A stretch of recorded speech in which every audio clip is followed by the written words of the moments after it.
पंजाब बलदियाती इंतखाबात में कांग्रेस ने बड़ी जीत दर्ज की है। 7 म्यूनिसिपल कॉरपोरेशन समेत डिस्ट्रिक्ट काउंसलर और नगर पंचायतों के नतीजे आ गए हैं। 6 म्यूनिसिपल कॉरपोरेशन में कांग्रेस पार्टी ने जीत हासिल की है।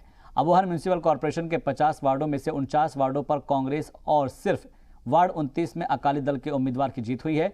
बठिंडा में 50 वार्डों में से 43 पर कांग्रेस तो 7 वार्डों में अकाली दल के उम्मीदवार इंतखाब जीते हैं। बटाला म्यूनिसिपल कॉरपोरेशन में कांग्रेस के 35, अकाली दल के 6, बीजेपी के 4, आम आदमी पार्टी के 3 उम्मीदवार जीते हैं। यहां एक आज़ाद उम्मीदवार ने भी बाजी मारी है। पठानकोट म्यूनिसिपल कॉरपोरेशन में कांग्रेस के 37, अकाली दल का 1, बीजेपी के 11 और एक आज़ाद उम्मीदवार ने जीत दर्ज की है। होशियारपुर की बात की जाए तो यहां पर कुल 50 वार्डों में से 41 पर कांग्रेस ने जीत दर्ज की है, जबकि बीजेपी 4, आम आदमी पार्टी 2 और 3 उम्मीदवार दीगर पार्टियों के जीते हैं। कपूरथला म्यूनिसिपल कॉरपोरेशन के 50 वार्डों में कांग्रेस ने 40 से ज्यादा वार्डों में जीत दर्ज की है, तो मोहाली म्यूनिसिपल कॉरपोरेशन के नतीजे आज आएंगे।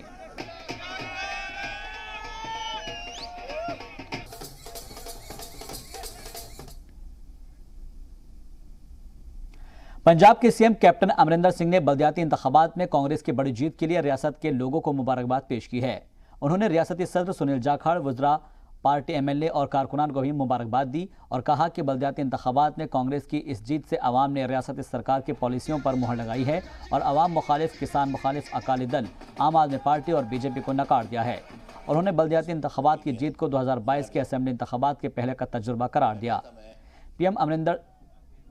सीएम अमरिंदर सिंह ने कहा कि पंजाब की आवाम ने तीनों ही पार्टियों के गैर आइनी, गैर जमहूरी एजेंडे को नकारा है। उन्होंने मनफी और ख़राब ताकतों को हराने के लिए पंजाब के लोगों को मुबारकबाद दी है।